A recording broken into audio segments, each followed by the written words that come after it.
This video is sponsored by F1 Delta Time. F1 Delta Time is the officially licensed F1 game from Animoca Brands running on the Ethereum blockchain. In F1 Delta Time, you buy NFTs, racing cars, components, drivers, and tyres. You put them together in your workshop, and then you can go off and race the daily time trial. This is different tracks under different weather conditions, and at the end of the week, the top placed players gain rewards. There's also a staking mechanic, which means you can stake cars that you are not using in the game and gain the in-game cryptocurrency called Rev. The game is now launching its 2020 season with a new set of NFTs and is also now experimenting with NFTs that allow you to own parts of the track, which means anytime players race on that track, you also gain some Rev token. You can check it all out at f1deltatime.com. Thanks for the sponsorship.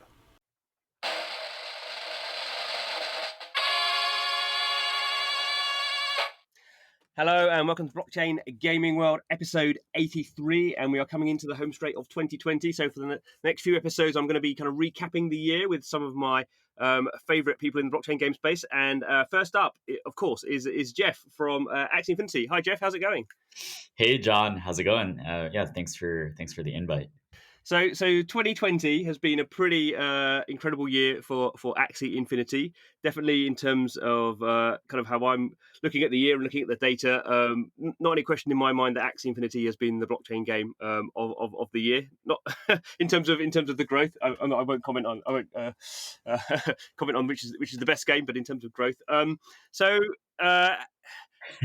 We were just kind of chatting a bit beforehand, and you were going to have a look at what because you guys are very organised. You put out a lot of material, and you'd put out something at the start of the year or at the end of 2019 to your kind of road ahead. So take yourself back to a year ago, and as you were looking forward to what you were going to do in 2020, how does it match up?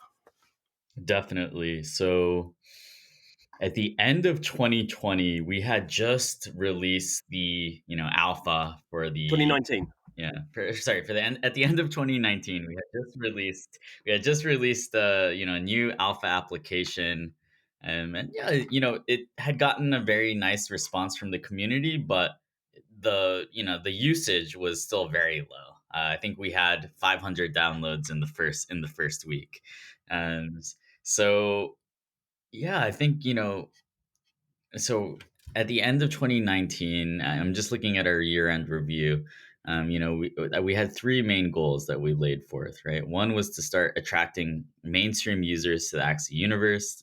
The next was to give even greater stake within the ecosystem to our community through a token.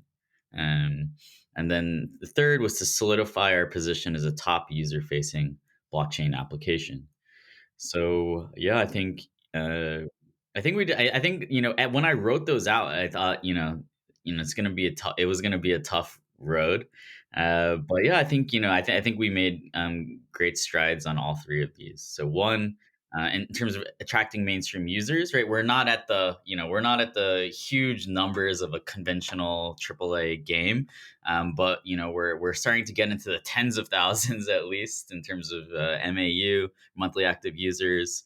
Um, and we're starting to see different archetypes of users that aren't just your crypto native kind of hobbyists and evangelists getting involved, right? We're seeing people, uh, you know, introducing Axie to their real life friends and family. Even their aunts, their grandmas are starting to play. And there's, a lot of cool videos on Twitter about that.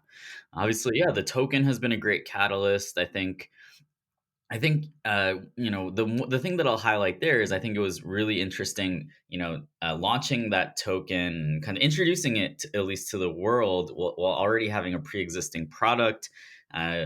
Doing the launch with Binance, I think was a really interesting experience. I always had the theory that if that projects weren't utilizing Binance in the proper way, where if you actually did that launchpad event with a product that people could already try out, then you could use that marketing as a event as a way to get people to actually start using your product, not just kind of buying your your token.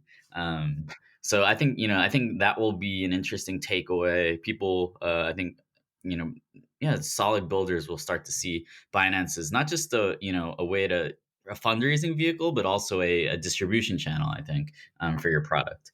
I'm not gonna have I'm not gonna have the Binance discussion with you because that would take us down another podcast route. But I'm gonna focus on Axie. But okay, so let's kind of unpick one of the one of your kind of three things that you at the end of 2019 you were looking at. So actually you've released two tokens this year. So the first one was the small love potion, and well, I guess what was interesting about that was it's very interesting if you look at your on chain data for the end of 2019, you have an enormous amount of breeding going on, and then basically at the start of 2020, the breeding goes to kind of zero because you change it a way that you breed axes. So previously, I mean, correct me if I'm wrong, but as I remember, basically battled the axes to get XP, and then basically the XP. You need to get to a certain XP level in order to be able to breed. That was kind of like the gating you were using, and then you move to a utility token, a small love potion running on Ethereum, and basically, if you wanted to breed, you needed a certain amount of the small love potion. So you basically it wasn't like a massive kind of fundamental change, but basically you were moving this XP kind of a situation into a token that could be obviously bought and sold. That was kind of right, wasn't it? Have I explained that kind of right? Yeah, yeah, yeah. I think you have the basic gist of it. The basic gist of it. Good. Okay, let's move on. So what was interesting was the smaller potion kind of went live, and basically nothing really happened for about 6.5 months. And I'm sure stuff did happen. I don't mean to demean you, but if you look back at the kind of the smaller potion price, basically nothing happened, and really for Axie as well. Because I spend a lot of time looking at on-chain data. Obviously, a lot of your gameplay is off-chain, which I can't see the data for, but a lot of on-chain data. Not a lot was going on. Basically, Ethereum games were having a really bad time because the gas price was through the roof because of all the DeFi yield farming. And then suddenly, in kind of early July, the small love potion price, I think at one point it was up about 1,000% or something. Yeah, yeah. There was a big spike. Yeah. So that was kind of interesting because as someone who's running a project and your official title is growth lead, so you're very focused on growing the project. And there are things you can do. So obviously, there's features you're adding. You added this new the start of the end of 2019. You added this new basically kind of it's mobile and PC way of playing the battles, and then you added a smaller potion. But so you put that out there, but then there's certain things you're not in control of, and certainly in the blockchain space, there's a lot of interested in incentivized actors who look at what's out there and use things for their own kind of benefit, and that's really what happened with the small love potion, where some people it was a weird time where lots of these tokens were being launched and people were pumping them up and dropping them down again, and that's kind of what happened to you guys. So do you count that as kind of luck, or do you count that as kind of moving to where the puck's going to be by releasing a token, and or how do you? I mean, so as someone running a business, do you have to say sometimes it's good not to be in control of these things, even the successes, sort of thing? Yeah. So the way that I see it is that the things that we can control are making a beautiful, fun, useful product, and making sure that we have a very strong community. We achieve that primarily through very extensive communication and structuring the Discord. And yeah, generally giving them more insight into the development process, and also I think, a degree of freedom. I think through the kind of economic structure of the game. So I think those are the things that we can control. Other things are kind of I would say more market based forces, right? And so I think the whole event with SLP skyrocketing. I think that was that was some might say that it was luck, but I think it was also that we were experimenting. We were doing these experiments at the kind of intersection of blockchain games and things like DeFi, right? Is like July happened to be around the time of Uniswap, where there were a lot of users coming onto Uniswap, trading different things and finding out about different projects. Um, is kind of through Uniswap. So I think yeah, that was I think it was the market, right? Is like I think all we can try and do is try and be the best blockchain game, and have a really strong community, and then certain things will kind of uh, be unexpectedly help us. I think if we're doing the right things. Mm. And I guess what was interesting about Small Earth Potion was that the price spiked up. I think at one point it was even 20 cents or something, crazy like that. And then it kind of came back down again, but it came down to a much higher level than it had been before the spike. And then for the next kind of couple of weeks, there was these regular kind of not quite as large spikes, but it went up and down. There's a lot of volatility in the price, but generally, the price didn't go back down to where it was before. And I guess that was an interesting scenario because one, people started talking about Axie Infinity, uh, because, like, what's going on, sort of thing. Why is this price going up? But then what? Because it was a utility token, so it had a people could earn it in the game by winning battles. And then if they wanted to, they would use it by breeding. Or if they didn't want it, they could sell it on Uniswap. And obviously, people who wanted to breed Axies could go faster if they just bought some of this small up potion. So there's been lots of games during the year that have kind of used this play to earn kind of marketing kind of a tag, which I'm not massively a fan of. But what was interesting, I guess, was because the smaller potion did go up so much in value that really seemed to then unlock um, this kind of people who were playing the game, and because the kind of the price, the value of their labor went up so much because the price of the smaller potion had gone up, then that really seemed to kind of kick that as you kind of mentioned, people who weren't kind of crypto natives, and they were doing that. I'm sure they love Axie, but they weren't doing that because they wanted a really cool blockchain game. They were doing it in many cases, kind of anecdotally from what I've seen, is because that's how they were earning money. So I guess we've particularly seen, a well documented group of people in the Philippines. I think in other developing countries as well, you've seen people, using that to earn either extra money or in some cases earn their actual wages do- during that time. So was that a surprise again? Yeah, so I think it was interesting to see. So basically, one of the dynamics is that a lot of the liquidity for the potions and they just stayed locked in Uniswap. And I talked to some community members who they're like, yeah, I provide liquidity on Uniswap because I see it as doing my part to help the game grow. Right, so there's kind of like, I don't know, it's some form of trickle down economics where some of the players that have done really well because of the growth of Axie over the years, they see it as their way of contributing to. It's kind of like I think the way that I describe it to my teammates is that Axie didn't have product market fit at a certain level of liquidity deposited in Uniswap for SLP, but it did have product market fit at a certain. We don't even have to think about price, but at a certain level of liquidity, let's say 100 ETH deposited in Uniswap. So I think in the future, blockchain games, rather, it's very difficult for us to like harness like traditional distribution mechanisms, right? It's like we have all these issues with app stores and things like that, and um, uh, so I think like one of the interesting angles for blockchain games, for from in terms of distribution, will be putting a marketing budget, for example, into Uniswap, providing liquidity for some in-game resource that you can earn. Right. So I think like the way that I explain it to people is that it's most game developers, especially free to play mobile game developers, sell some kind of premium gem, as one of their primary ways of monetizing.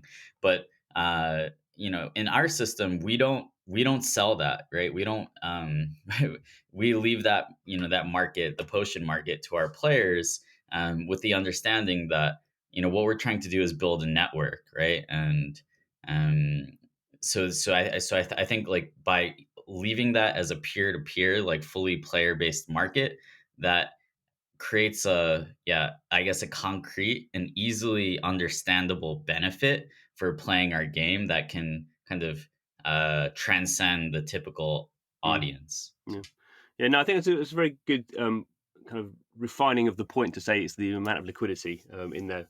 I hadn't really thought of that, but yeah, no, I think that's I think it's a good point and a wider point. I think it's actually something that really, unless they are blockchain game developers, hardly anyone understands when we talk about the concept of blockchain games is how different the revenue flows are for developers, and how the re-education of game developers has to, really has to go 180 degrees. Because at the moment, just because the way we market is, as you say, that they provide content and they try and monetize, whether that's an upfront cost or a in-app purchase cost. But the flow is from the player to the developer, and that's how you manage the relationship. Clearly, in a decentralized game, that's not going to work. And the point is, the developer, to some degree, has to be happy, and actually, as you've proven, has to actually be encouraging of the audience to make money, because in the long run, that's how they make money. And it is I mean, I think that's it took me a long time to kind of understand, and probably I don't understand the nuances of it. Yeah.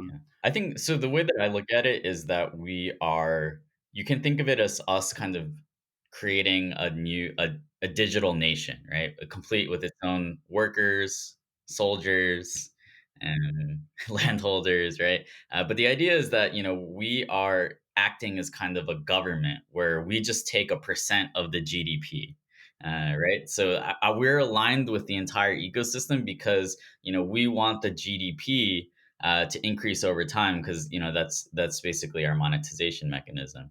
And then we are taking it one step even further, where we don't want monopoly over that, let's say, governmental power within the ecosystem. We want to share that as well with the community, and that's kind of the impetus.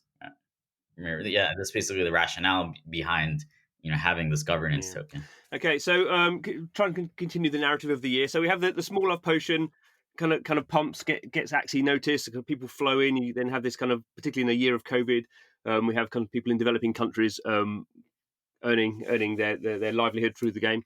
But then there's like another kind of switch happens, and it's kind of in kind of the end of September. And obviously you've had the physical, not the I can say the physical actors. That shows how much blockchain I am. I see actors as a physical thing, but no, you've had the Axie NFTs, which are the characters in the game, and obviously people are breeding those. And they're worth different amounts depending on their exact kind of attributes. And there's always been high end ones. So you have going to be a maximum of 4,800 of these origin axes, and then about and then 30% of those will have this mystical part, which is the most kind of rare part. And the mystics have always been. I've never, have to be honest, I never really understood it apart from more recently. But the mystics obviously had a lot of kind of headlines written about them. Those were always the high value ones. And then to me it seemed sudden. I'm sure it wasn't sudden to you, but at the end of September we had this company, Delphine Digital, who kind of had been consulting with you over your economy. I understand as well, and they really raised the headlines because they bought, was it four or three, I think. Anyway, they spent. Can't get the numbers right. Did they? Is it 50 ETH for three of them, something like that? Yeah, I think it was like 400 ETH. But if, Um, in total, was it? Yeah, it was like 100. At that time, it was like 101,000, $150,000 or something like that. But anyway, um, it was like a big. It was a it took it up to the next level, and that really started. It's interesting. One of the, I think, trends of the year is how these very high value NFTs really started to almost become marketing. I mean, in a sense, it is marketing, as well as being seen as kind of high grade investment assets as well. So that kicked in, and because that was kind of feeding on the cycle of the small love potion, there was quite a big increase in kind of usage. And then we saw, since then we've seen October and November, the kind of the highest price of these multiple mystic axes increasing. I mean, it's not exponential, but I think we went from, currently highest is 300, so we went from 200 in October to 300 ETH, and the ETH price was going up then as well. So it's a kind of a multiple thing. So how do you, again, that's something you're not really in control of. How do you could you imagine at the start of the year where actually selling for 300 ETH, or is that just, is that kind of, again, part of the market forces? sure, sure. So I think the narrative that we're starting to see is I guess, formalization of game assets as a true asset class, right? So we're starting to see more sophisticated individuals come in and start acquiring game assets and NFTs, right? There's also, I think crypto art, I think blockchain gaming, aside from us, hasn't actually had an amazing year. I think it's more that I think 2020 was the year of crypto art, and also a good year for Axie. So I think, yeah, we're starting to see like more sophisticated investors coming in, getting exposure to NFTs, seeing them as very interesting, perhaps uncorrelated assets, and yeah, I think we've always thought that the mystics are kind of the jewels of the Axie ecosystem. They're great as avatars, just and also just great for kind of showing off. And yeah, we saw even saw someone acquire a triple mystic recently. They made an entire social media account around it, give an interview in Cointelegraph. So there's kind of these personas, right, there that are developing, and they're I think in the future, you'll start to see them as kind of marketing tools, right? Is like a brand might acquire a really rare NFT and then set up a social media account for it, and then be able to actually leverage the fame and the remarkability of that NFT, um, to generate traffic for their brand, something like that. So I haven't put all the dots together, but there's something interesting there with the idea of, yeah, rare NFTs as avatars, and brands coming in to kind of yeah, I think it shows that they're kind of future and tech forward, and so I think we'll start to see that. But there is a downside to some degree. I don't know. So obviously, not. So the interesting thing is that the price of these very high end axes has gone up a lot during the year. But the price of the cheapest Axie has gone up, fairly substantially as well. I can't remember exactly what they were worth at the start of 2020. But I think the last time I looked, the cheapest one was about $25 now. So, given that you need axes to actually play the game, um, I believe, correct me if I'm wrong, but in a sense, are you pricing people out? Because you're now asking, if you need three axes to play the game, then you're asking people to pay about $80 to get into the game, which would, for most people who are playing a game, if you're saying this game costs $80, that's a bit of a stretch. Yeah, so that's is definitely it's definitely an interesting effect of growth, especially where we don't have free axes or something like that, where the more popular the game is, the entry barrier theoretically rises a bit. Um, so yeah, so I think we've actually started to see some really innovative solutions to this that have actually come from the community. So there's something called a scholarship, which is basically people will create Axie accounts, and then lend them out to people, right? And because it's just an email, it's basically email login, and so you're able to log into the application using an email, use the Axies, but you can actually perform blockchain actions. So people are able to basically trust other people, to kind of lend out these accounts, and without being able to kind of take the assets or do anything. And then so the scholars, they're kind of like workers, right? They're playing, and they're giving 20% I think on average to the people who actually own the account. So that, and those programs have gone parabolic. They're massive, and people are starting to look at kind of formalized ways of doing that, even trustlessly through smart contracts. So yeah, that's been one of the things that's also allowed us to grow, despite the increasing price of Axies. Okay, that makes sense. So, do you think that's something that because I guess with blockchain, it's always this thing, I guess, about how much you let the community do it, and how much if it's a good idea, how much do you kind of formalize it within the product.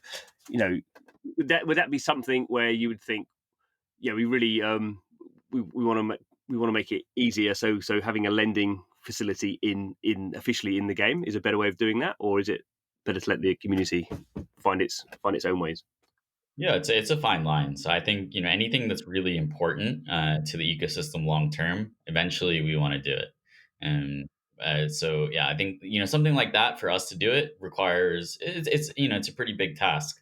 So it is nice to see, in the short run, the community step up. But yeah, we also, I think want to communicate, and have communicated to, some people who are building kind of some solutions. We're saying like, hey, just for transparency, long term, this is something that we want to build ourselves.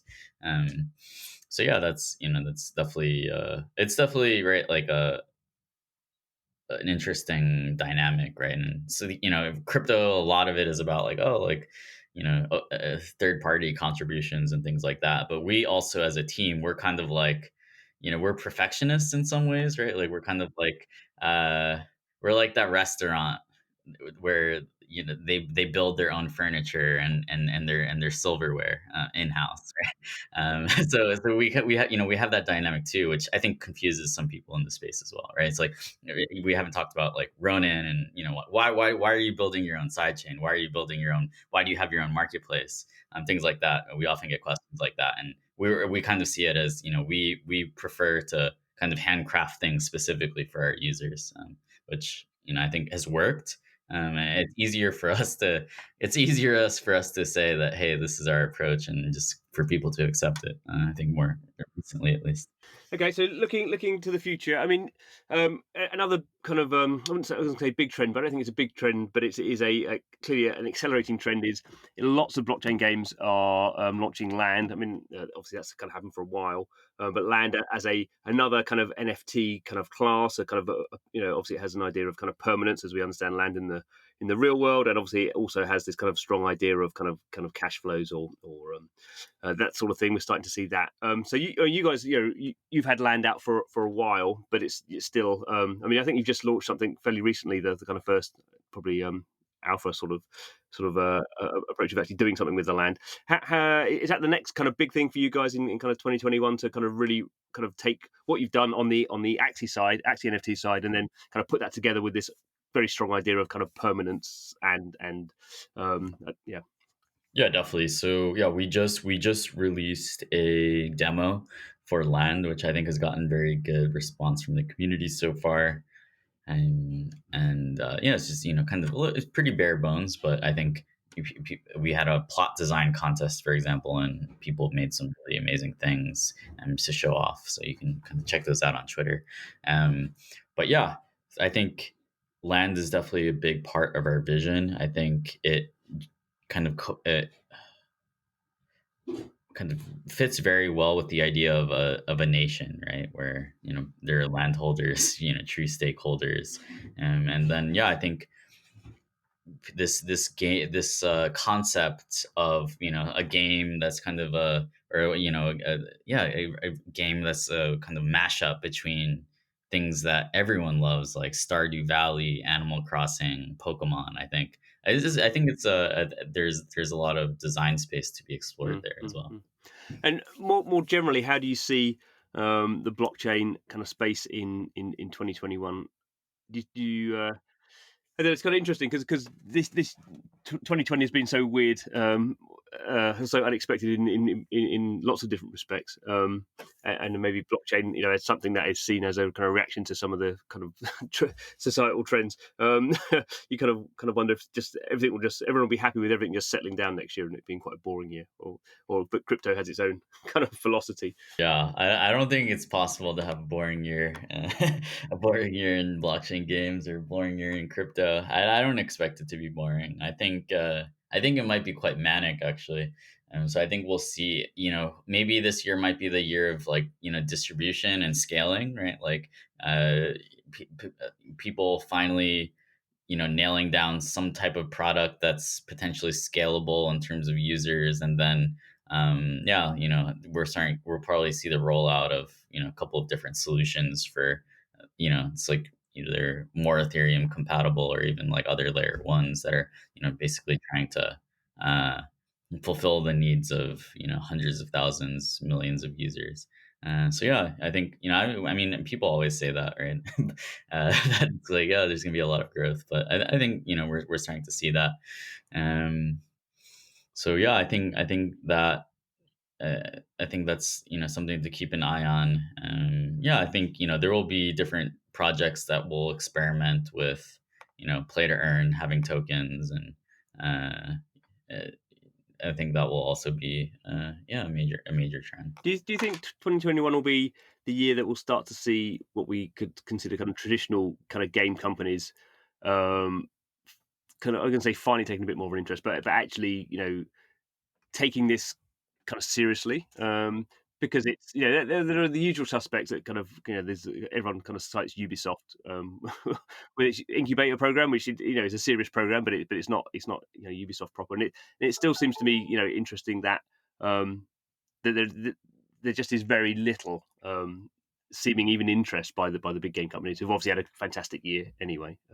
So it's not like they don't need blockchain. But, oh, Yeah, I think the traditional I guess so we can call them the incumbents maybe. The incumbents are quite satisfied with, what's happening, and they're doing really well. So I think it makes sense from their perspective to be a bit more conservative, right? And we haven't seen any massive, a massive blockchain gaming success at scale. And so I think I don't I think it will really we need like our Tesla moment, right? Which is something like in the mainstream, that's sexy, that works, that people want, that is creating a lot of money. And then then so it's kind of like we're still working on the battery, right? We're still working on the electric we're still working on the electric car battery. We're still working on making something that is appealing. But I actually see a lot of similarities, so I do think it will be more of a it'll be, I think, a kind of one of the upstarts that kind of shocks the world. And then we'll start to see the incumbents come in. good, lovely to talk to you as ever, Jeff. Thanks very much. Thanks for having me. It was fun to go over the year and yeah, think towards the future. Good. And thanks for listening. This is Blockchain Gaming World podcast, available from all your usual podcast channels. So every week we talking to the people who are building this crazy new world of gaming. Please do subscribe if you're interested. But thanks for listening, and hope to see you again soon.